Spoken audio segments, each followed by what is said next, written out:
training, and how confident are you that you can get ready for the season if there's not OTAs and mini camps? Yeah, Jim, good to hear from you too. This offseason has been obviously the most interesting one I've ever been a part of, and I think anybody's probably ever been a part of. But for me, I was out in Arizona training for a couple of weeks at the beginning of the offseason. Then I was in California for a while.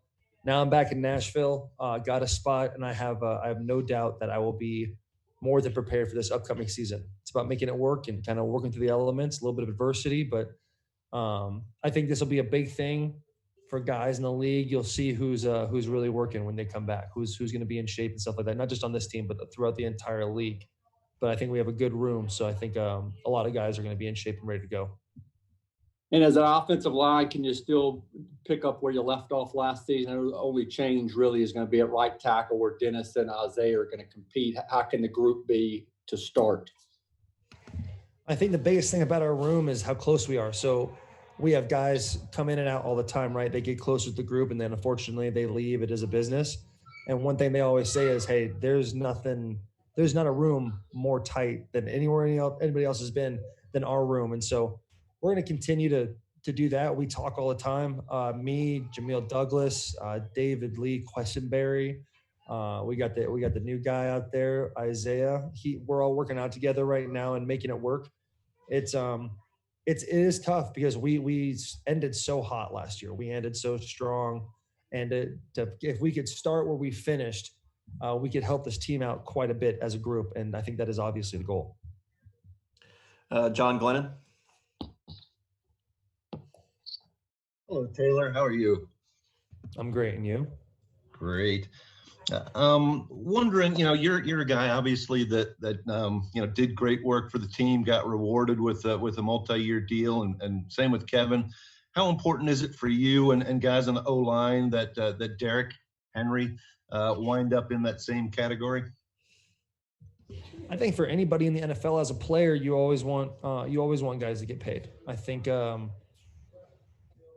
everybody plays this game for the love of the game, and when you get into this part, it definitely becomes a business, and whether you like it or not, that's just how it is. And so from a business standpoint, as a friend standpoint, that's all the same for me. I think Derrick Henry is one of the hardest working guys on this team. It shows in his play, it shows in how he is with a bunch of the guys on the team, and I think he's definitely deserving. Now, I said this to my wife before I even signed my contract was, I think John Robinson's a great GM, regardless of whether or not I got that contract. So I think the best thing's going to happen for the team. And I think Derrick is going to do an amazing job for us this year and hopefully for a lot more years to come. Kayla? Hey, Taylor. How you doing? Good. How are you? I'm doing well. So I know it's baby steps for everybody when it comes to coming back, but it does look like coaches could possibly be back to facilities next week. And I think there's even reports out there that mini camps could even start up sometime in June. How comfortable would you be with that timeline if that were to be followed? I think if that happens, individually, I will be prepared. The guys that I'm working out with, I know those guys will all be prepared. When you get into those types of situations, am I a trainer? No. Have I been around long enough to see when guys have a lot of time off?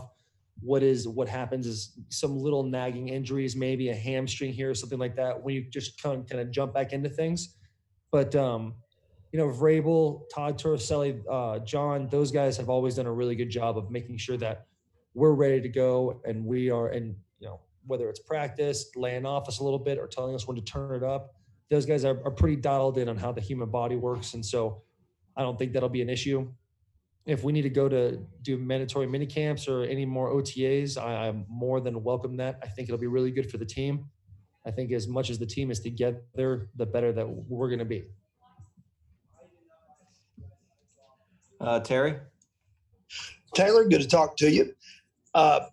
Last year, you guys had some ups and downs over the first half of the season on the offensive line, but then later in the year, things really got cranked up, both in the run game and pass protection. Was there a certain point or maybe in a game or maybe a certain drive where you guys felt like it all came together? And how do you try to continue that continuity with all that's going on this offseason? I think the biggest thing, thank you, Terry. I think the biggest thing that's going to help with all that stuff is me not getting suspended. I think that's probably a huge one. You sign a guy to a multi-year deal that we talked about earlier, and then he misses first 4 games. We bring in Rodger Saffold. He's expecting to play with me all the way up until camp. Dennis Kelly and Jack Conklin are fighting for the right tackle spot, and then all of a sudden Dennis is like, "Hey, now you got to go and play left." And I definitely threw a wrench in that thing. Like I said before, I had no idea what I was taking, but that probably is a big deal to have how the slower start happened when I came back. I think those guys did a great job in those first 4 games. Obviously, ups and downs and kind of mixing and matching people here and there, but to continue that is just keeping an open line of communication. Like I said, this offensive line is extremely tight. These guys just really know how to work together. Raj and I really started to figure each other out about week 7. I think it was right after the Carolina game. Things really started to turn around for us, which is extremely, that's not good to be halfway through the season and then starting to figure it out. But another year of playing together, me not getting suspended is a big one, and then making sure that the boys stay on top of it. I mean, like I said, we have keep an open line of communication. It sounds like everybody's working out really hard, and we know what we can be for this team. We know that as a group, we have an opportunity to do something special, and not only as individuals, but in the continuity of the offensive line and the entire offense itself. We take a lot of pride in the rushing title. We take a lot of pride in keeping Tannehill upright. And so it's become personal for us to be one of the best offensive lines in the league and make that a, sort of a goal. And I know that's a huge goal in our room right now. Buck? Hey, Taylor, good to talk to you. So being the longest tenured Titans offensive lineman on the active roster, how do you kind of balance the relationships that you have with someone that you're really close with, like Dennis, versus Isaiah, who's coming in as a rookie, ultimately understanding that they're both competing for the same job? Yeah, I think it's a good question. I want to approach this year the way I'd like to approach the rest of my career is I'm willing to help anybody and everybody. And anything that I can help Isaiah with, I'm going to help Isaiah with. Anything I can help Dennis with, I'm going to help Dennis with. What I care about more than anything is winning football games. Winning and trying to get in the playoffs and getting that last dance and figuring that whole thing out. That's the most important thing. So relationships off the football fields are what they are, but we all know it's a business, and someday there's going to be some young slappy that comes in, probably the top 10 pick, that wants to come and take my job, and I'm going to treat him with respect and teach him everything I can and still beat him out. So I think it's definitely, it is touchy at first, but when you realize there's so much black and white, like when you're on the field, the only thing that matters is getting the offensive line better, and the only thing that matters is keeping Tannehill upright, getting Derrick yards, and winning football games. That's the only thing. And whoever the best person is for that right tackle spot is going to be there. That's just what it is. I love Dennis to death. I've had time to spend with Zay, and those guys they're both great people. So I'm looking forward to watching that battle, and looking forward to them both grow as players too. Because when you have that kind of competition, it definitely makes you pick up your game quite a bit. So it's going to be, it's tough, but it's part of the business. It is what it is, and I'm excited to see what happens. Paul? Hey, I've heard a rumor that given the stage of your career and the people who are no longer in the locker room, that you'd like to take on perhaps a bigger leadership role. What's kind of your plan for that? Well, yeah, whoever told you that is smart and probably a little closer to me than I like him to be, but that is true. That is something that I have I've thought about quite a bit since the season ended, knowing that if I can be a better leader for this team, it's just going to help. This is my 7th year. I have made Pro Bowls. I have had a certain amount of success in this league that can help out a lot of other guys. And, I think for a while I shied away from that a little bit. I did go to Michigan. When I was at Michigan and I was a captain, there was a piece of me I lost and trying to be that all-American guy. Then I come in here and Ken makes me a captain my 2nd year, and I'm trying to be what I think people need me to be. And, malarkey came, stripped the C away and all that. And whether that was right or wrong, doesn't really matter. I think I was just trying to be something that I wasn't. And now that I kind of am more grounded and know who I am as a person and know what I can give to this team and know what I can give in this whole career of mine, it's important to me to take on a bigger leadership role. That is important. It is it's going to help the team, and that's the most important thing. When you get to a game like the AFC Championship game and you realize how close you are, and then you start to realize, hey, I'm I don't have 20 years to play this game. I have, hopefully 5 good ones left, steal a couple at the end there, but it's you realize how short this career can really be and how much I need to make the most of it. So I look forward to taking up that challenge and being a good leader for this team and doing the best I can to help turn that page to where we do get farther than we did last year. You think it's fair to expect it, Taylor, from somebody that plays your position and makes your salary? Yeah, I think if I was the coaches right now, I'd be pretty pissed off that I haven't taken on the leadership role yet. I think I've done a poor job of stepping up as a leader, and that's been by choice and a little more by fear than anything else, because of how I've been bit in the past, trying to think, oh, I don't want to be something I'm not. And now, just like I said before, realizing who I am and realizing what I can bring to the table is really important. And I owe it to this team to be a better leader. Mike Giardi. Thanks, Robbie. Taylor, I just wanted to 2 questions. One, you said you're working out with guys. Are you actually physically being able to get together with guys and throw around weights and do all that sort of stuff? Yeah, I mean, we found a little garage. Don't worry, we're 6 feet away. We got our masks on. We got all the hand sanitizer in the world. We're taking care of ourselves, but we're getting the work in. We're getting what we need and getting the conditioning we need and doing the speed drills and getting the weights in. So we're doing all that. I think in the next week or so, we're going to start kicking into doing some football drills and making sure that, we're sharper than we like, as sharp as we possibly can be going into camp. With all the uncertainty of what's happening, I know with hockey coming back out, baseball, run into a bit of a deal with the players and the coaches and the owners having a bit of an issue, but sports are coming back. NASCAR came back. And so I think we're kind of doing this as, hey, we're getting ready for camp starting on the regular time. And we're not going to change anything about our work ethic until they say, hey, actually, you're starting 2 weeks later. And then we can readjust from there. Just trying to peak at the right time and make sure that we can all, be as sharp as possible going into camp. And my second question, I guess there was a lot of talk this offseason, especially at the beginning. It's now old news, but about potentially Tom Brady. Instead, your team sticks with Ryan Tannehill. How important was it for you to see Ryan come back based on the kind of year you guys had together last season? When it comes to acquisitions on the team, it's really none of my business what we do. Getting to have a relationship with Tannehill, he's a great guy. He's a great leader. I remember his first game playing. I remember walking by him and Art going over plays and him saying to him, I don't like this. I do like this. This guy needs to do that. And to kind of take that control, it says a lot about him as a player and as a person and the success that he wants to have.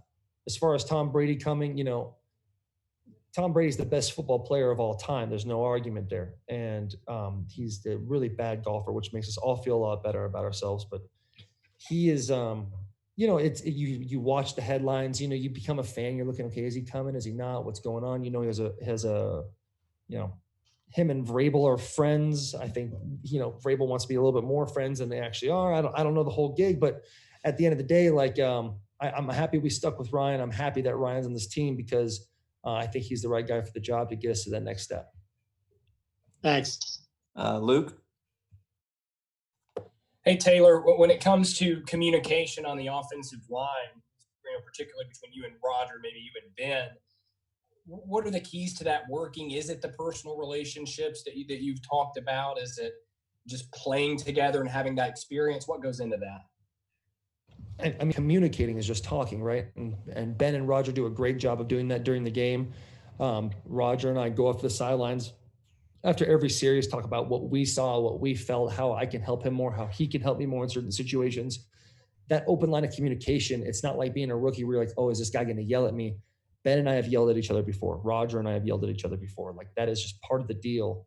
We just go out and do our job, and staying in a constant line of communication about what we're seeing on the field at those times, even in practice, is huge. So that's not just for us three, it's the entire offensive line. And it's, I think it's, in all of my career, the communication has probably been better than ever. How do you improve that during virtual off season? I mean, I'm talking to you right now. I can see your little picture. You got your little Tennessee Vols tie on. It looks great. Suit's a little big in the shoulders, but you're going to be all right. Like, I can see you. I can talk to you a little bit. Rodger and I, we text constantly. We have a group chat. The boys are always talking. We're always getting together, whether we're gaming online or FaceTiming. Rodger and I talking about taking tests to see how our bodies react to certain things. And, it's constant competition too. So just trying to get better every single day. And the guys that do a great job of communicating, I think, staying as sharp as you can. Obviously, it's never going to be the real thing of me sitting next to you, bumping elbows, talking to each other, but, doing as much as you can. And this kind of time is, I think we're making the most of it for sure. Chris Harris. Hey, Taylor. Good to see you, man. Nice to see you as well. Yeah, not that you could see me, but I was just wondering, I saw you guys busting with the boys' Twitter handle yesterday that you got a response from NASA. How does that rank in the pantheon of responses that you've gotten from anyone?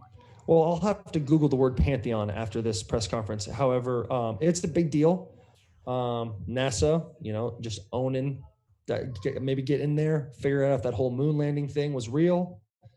Getting tight with the suits over there and see what's going on. Overall, it's a big deal. I'd say busting with the boys is definitely making moves. Where it's definitely blown up way more than Will and I ever thought it would. Will's actually at the house right now, taking care of my child. So thank you for that, Will.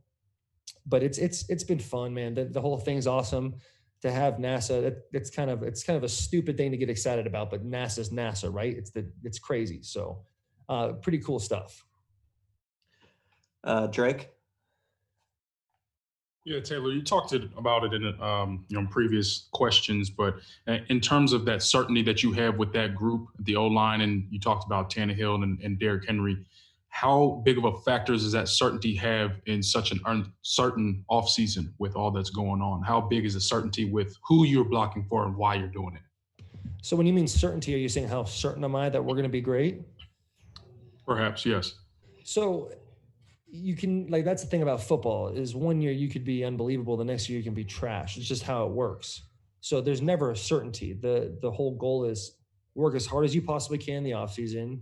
So camp's a little bit easier for you from a cardiovascular standpoint. Then you can work on your, sharpening up your tools, and you go into games and get a good repertoire with the boys, and hopefully it all works out. There's never a certainty. Who knows if Derrick Henry is going to be the rushing title leader next year? Who knows if Tannehill is going to have, the same season he had in the second half of the season? Nobody knows. And it'd be unfair for me to put those types of predictions on those guys.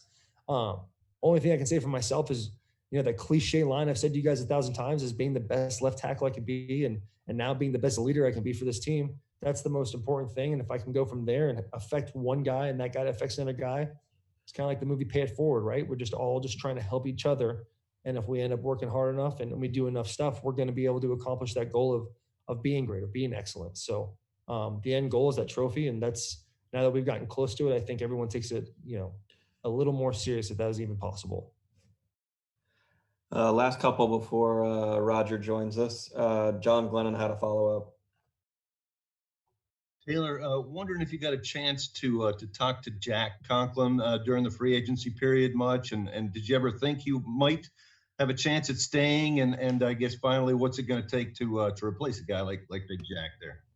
Yeah, I mean, I hate to see Jack go. The kind of guy he is, the work ethic he had, it's hard to replace a type of guy like that. Now I know Dennis is an unbelievable football player. We'll find out about Isaiah and what he can do. I think those guys are capable. I know Dennis for sure, but are capable of going in that spot and there not being a drop off. But you're going to miss Jack, and I think when you go into those contract negotiation types things, it's I know when I was talking to the Titans and everything like that, I kept everything close to the vest like Jack did with everything else. And you kind of found out, maybe a couple minutes before, 15, 20 minutes before, where Jack was going to the Browns. And it's sad to see him go, but that's the business. It is what it is. And super happy for him. I know his wife has family out there in Cleveland, so that's very cool for them to be close to family. And, the Browns have had years and years and years of hoping that this is the year they're going to take it over. And I think they found a guy in Jack that's going to have that work ethic, have that kind of leadership to where he can help that team take that turn that they want him to. So super happy for the Cleveland Browns to get a guy like that. Unfortunately, we lost a great room, and we have the guys to step in and definitely from a play standpoint, be able to pick up right where we left off. Last one for us, Buck. Yeah, Taylor, I wanted to ask about Taylor's foundation feeding Nashville that she started over the course of the global pandemic. How you've kind of observed her experience going through that, how you've participated in it. Just wanted to get your thoughts on it. Oh, yeah, my wife is a crazy person to say the least. She definitely she'll think of something and she'll run with it, and that's exactly what happened with Feeding Nashville.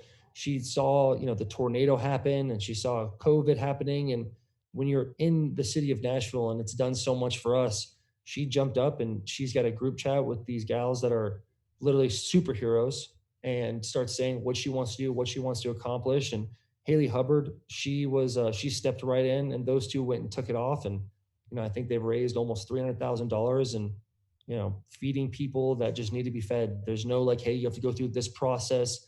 You got to make sure you have to be unemployed or this. It's like, hey, if you're hungry and you need a meal, it's an honor system. We're feeding as many people as we can, and trying to get to the hospitals every day to drop off food. We've dropped off flowers and just trying to take a little dent. This has been a tough year for everybody, and everybody's been affected in some way, one way or another. And my wife, her main goal is to save the world, and I think with Feeding Nashville, she definitely took a step in the right direction. I'm very proud to be her cheerleader. Thanks, Taylor. Appreciate your time. You can drop off now, and Rodger will be joining us here in just a second. Thanks, guys. Have a great day. Thanks, Taylor. Thank you, Taylor. Thanks, Taylor.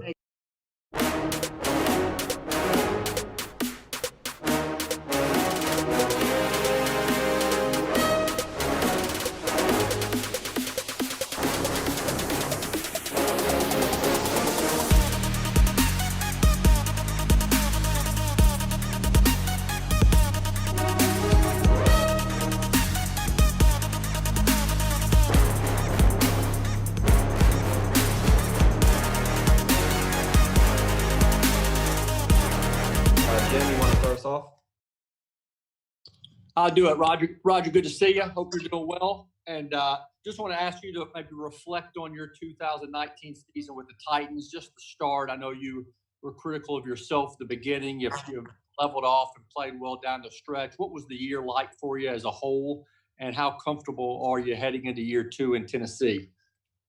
There was definitely an adjustment last season, just with everything being new. And I think that just having that kind of like perseverance to kind of just keep working through it and then start meshing with the offensive line, it allowed us to find a lot of success towards the end of the year. I really like the mentality, the direction that we're kind of going into next year. And I think that we should expect to, stay on the same plane, just to continue using last season, but always challenging ourselves to be better than before.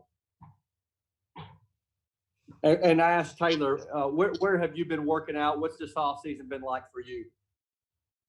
I've been working out a little bit at Sports Academy. There's been I've been also using their medical side for rehab. So being able to, still be able to hit a gym and still be able to get rehab done, just to make sure that I might maintain myself physically has been really helpful. I'm also doing some home workouts. I mean, I've done a little bit of everything, but I have been consistent in working out, which I'm very happy about. John Glennon. How you doing, Rodger? Hey. Hey, wondering if you could offer some thoughts on the quarterback situation for you guys. You say goodbye to one guy who's been a leader there for a while in Marcus, but on the other hand, Ryan signed up for a multi-year deal now. Can you kind of give your thoughts on both those players in the situation? Both of them just have just awesome character. Both are leaders. Both are very boisterous, and they work extremely hard. Definitely going to miss Mariota. He was just one of the guys that you were just so happy to see in the locker room. And he's been through so much, and see the way that he's battled and held himself accountable, and just really just, he's just worked through all adversity and was even a great teammate, even with the switch. So, just you're going to miss having that caliber of character in the locker room. As far as Ryan, Ryan played extremely well. He deserves the deal that he has. And, our biggest thing is how can we play better so that we can continue to let him shine on the field. For us, we know that pass protection was a problem. And, it's something that we're constantly working on, constantly focusing on. The direction that we're going in the offensive line room, I feel like we're gelling really well. We're working really well with Coach Carter. And I just really plan on seeing some success this next upcoming season. Ryan did a great job being at the helm. And, I think once again, it just comes down to the mindset of this entire team to just carry on with that momentum and just keep working to be our best selves come game day here in 2020. Kayla? Hey, Rodger, hope you're doing well. I know that every sport is kind of taking steps to get back in terms of either training or just in terms of games. But for you guys, I know there is talk that even possibly maybe a mini camp sometime in June. How comfortable would you feel just on the side of the player safety thing if it did happen that you guys came back in June? I'm ready to go wherever I'm needed. And, whenever that time is, doesn't really matter. I know that the NFLPA is also a part of this. So, we're going to have to work together in order to figure out how can we get this done effectively. But at the end of the day, I still miss my teammates, miss, hanging out with guys in the locker room, that type of thing. So it would be nice to get back. I just think that we have to be smart and just take the right precautions and staying safe and keeping everybody in the building safe. Terry? Rodger, good to talk to you. I asked Taylor a similar question to this, but was there a certain point last year where you felt things kind of came together, maybe in a certain game or on a certain drive, and the offensive line kind of got rolling because it seemed to continue throughout the second half of the season and the postseason run? I think that it just came down to confidence and just kind of letting go and just playing the game. We really wanted to put ourselves in position to win more games. And sometimes we could have been, trying to be too perfect instead of just, kind of going with the flow of the game. I think that when we allowed it to happen, we were able to kind of fine tune some things. I would say that it was probably after the Denver game. And I think that we were just clicking from that point on. Once you start seeing success, you can just continue to build off of it. And, the great thing about this offensive line is just, no matter how good people tell us that we're good or how bad they tell us that we're bad, we're constantly coming into work to try to better ourselves. And I think that having that kind of growth mindset really helped us to, be consistent all the way through for the rest of the season. When you look at games and games of success over and over again, one step short from making the Super Bowl, that should give you a lot of confidence going into the next season to be even better for yourself and for your team. And how do you continue that sort of chemistry and that development in light of the unusual circumstances you're faced with this offseason? It's just leadership. It really is just leadership.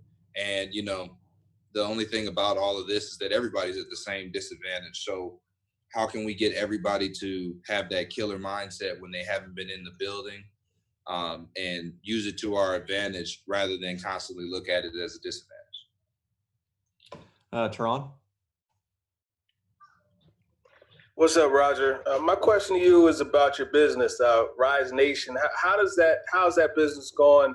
Because I know this is kind of the hot time for you, April, May. How is the business going? Business is good. Everything's a lot better in the esports because, there's a lot of people staying at home. So they're either going to watch something on TV or watch something through the internet. I believe that just, the viewership on all of the Twitch platforms and basically with any gaming contests in general have definitely gone up. So, esports hasn't taken a hit whatsoever. So it's definitely helped my business. So during this time, you didn't find yourself having to do different things to keep the business going or anything like that? No, you haven't had to. One of the biggest expenses that you have as a esports owner is having your players travel to different cities, and you have to handle the travel. with there not being any travel and most things being online, it's really cut down the cost of a lot of expenses going to and from events. So expenses are going down, viewership is going up. You know, you get more eyes on marketing, those types of situations, and you'll definitely see yourself in the green after this. Thanks, Rodger. Luke? Hey, Rodger, you mentioned, you talked about the slow start last year and the learning process. Looking then compared to now, maybe as a unit in yourself, what are you ahead at? What are you better at now than you were then? I think just, the overall chemistry with the offensive line is a ton better, especially with Taylor. I think that we started feeding off each other really well after, I think, the 6th game of the season. As far as just for myself, just kind of the concepts that the coaches are looking for, kind of the way that they want us to handle certain types of protections, the techniques, we started to figure that out better and better as the season went on. And now it's kind of second nature. The fact that they can tell me something and I can regurgitate that back to them the way that they see it is really helpful in kind of understanding plays and understanding technique. And now I have a better grasp of that, so it's going to help me in the future, especially in practice. And how much faster of a start can you all get off to when you do get back on the field, when you're not having to learn and think so much and you can just kind of do? You just kind of get to play free. And I think that that's what every football athlete is kind of looking for, not to think too much, not to overthink situations, just to play. And then when you have any problems, you go over it with the tape. But usually when you play like that, you have good things that you get to teach off of after the game. For us, once again, it comes down to just kind of leadership, kind of keeping our guys motivated, keeping our guys, just wanting to get better every day. And once we start growing collectively, that's when things really start getting fun, like we saw at the end of the season. Paul? Hey, Rodger, appreciate the time. Problem. We just talked with Taylor, and he said he really wants to take on more of a leadership mantle this season. What kind of potential do you see for him there? And how necessary maybe is it for a big-time left tackle who's big on the payroll to have that as part of his resume? For me, I feel like it's more of just, what you do rather than what you say. And that's kind of what I've learned throughout the years in the league. And he's been doing that, being more boisterous so that he could be able to help his teammates, I think is fantastic. And I know that you guys have noticed that a lot of left tackles are usually captains on the team, which I feel like would be a goal of Taylor's. So, it's totally understandable. But, as an offensive lineman, we're considered, just the hard hat, blue collar, just hardworking guys. And I think that that's something that anybody can look up to. So I think that the possibilities are kind of endless for Taylor. I think that he's gotten a good grasp. He likes where he is. He's constantly focused on getting better. Me and him are constantly talking about, what we want to do as far as, getting better in the run game and protection. So, I like the trend that Taylor's going. In light of that, he kind of said, we were talking about how to avoid the slow start from last year. And he said, well, me not getting suspended could have done a lot for that. Seems like that kind of accountability is part of the kind of thing he's talking about. Yeah.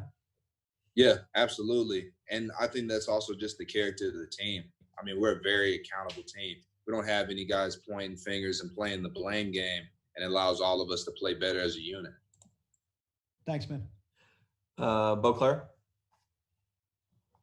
Rodger, I'm curious. You were in the league a while before you got to be in a playoff game. Now, the last 2 years, you've been to the Super Bowl and the conference championship. What have those experiences been like, and how, I don't know, desperate maybe does that make you to take the last step and get that Super Bowl win? It's huge. I think that just, my passion for that is through the roof. After going to the Super Bowl and then realizing that we were one game from getting into the playoffs with the Titans, I was really driven. My entire focus was driven to, getting back to the Super Bowl. Total, complete confidence in myself and my teammates, and basically what can I do to get us there again. This time we know having a slow start won't help us at all. And we really had to, kind of gut wrench through the season to get everything back the right way for us now. I think that now that we know our capabilities, having that fast start is always in the back of our minds, but we're not putting any pressure on us. We know that the hard work was what got us there. So for me, I constantly, even the day after I lost the Super Bowl, all I thought about was getting back. And people thought I was crazy for coming to the Titans, but look at us now. So I have nothing but confidence in my team, and I can't wait to get back in that position again. Buck? Hey, Rodger, I'd like to go back to the esports angle, if you wouldn't mind, really quick. You've obviously had the team for a little while now, but is that something that you take feedback on from maybe teammates who are heavy gamers, like Vaccaro comes to mind, for example? Is that something that's factored into that at all? It does and it doesn't. Kitty, he loves Destiny. He loves Destiny. Right now, Destiny isn't one of the spaces that I'm looking into, but we're constantly talking about different kinds of PCs, personal computers. So basically we're doing talking about PC builds. We're talking about way to have, flawless internet connection and, all the small details that can affect a lot of my players in their play online.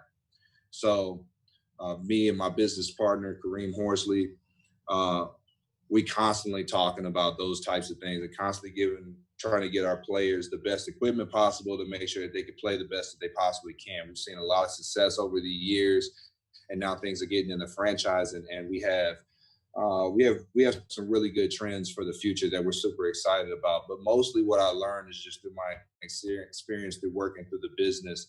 And I try to get other players involved because I would love having, teammates involved with me in Rise Nation. How would you describe your management style as a team owner? For me, I'm definitely results driven, but I think through, just the struggle and times that I've had in my own personal career, motivating guys to play the way that they need to play. It's more than just a results basis for me. I'm all about the process and I'm all about the work. And as long as I got players that grind continually on the game, making sure that they have team scrims, making sure that they're practicing, playing the game instead of playing a bunch of other games, I'm usually in a good mood. But if I were ever upset, it was just from usually it's because of a decline based on a little bit of lack of focus. Thanks, Rodger. No problem. Chris Harris. Hey, Rodger. I was just wondering how important you think just being the NFL coming back in the fall is just for this country and for everyone who's just thirsting for football. Of course, it's going to help our economy. Being able to actually watch something on TV. I know everybody's watching Japanese baseball right now, and I'm sure that they're loving to get, some contact sport in. You guys saw the trend, what happened with the UFC, even without fans. They did amazing in their first pay-per-view fight. So for us, I can only see, just the trends going up, and even without fans, you're going to see record numbers for viewership, and that's just going to continue to expand the sport. Last one, John Glennon.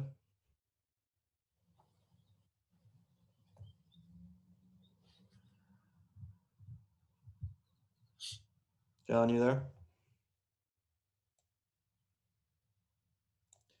Guess not. You got me. Sorry, Rodger. Wonder if you could talk about impressions of a couple other guys on the line. One, Big Isaiah, the rookie there. Wondering if you've had any early contact with him, and seems like a pretty entertaining guy. And then also, what will maybe a year under the belt do for Nate Davis, do you think? Well, as far as Isaiah is concerned, I mean, you love having a big body over there. I've seen, just a little bit of his gameplay, but what I really love is I love his work ethic. I'm seeing him constantly posting about workouts, and work is definitely huge for us.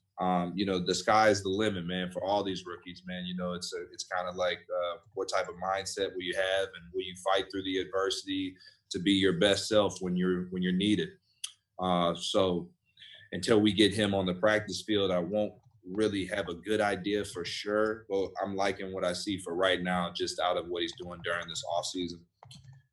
As far as Nate is concerned, Nate constantly has been trying to just, you know, get better.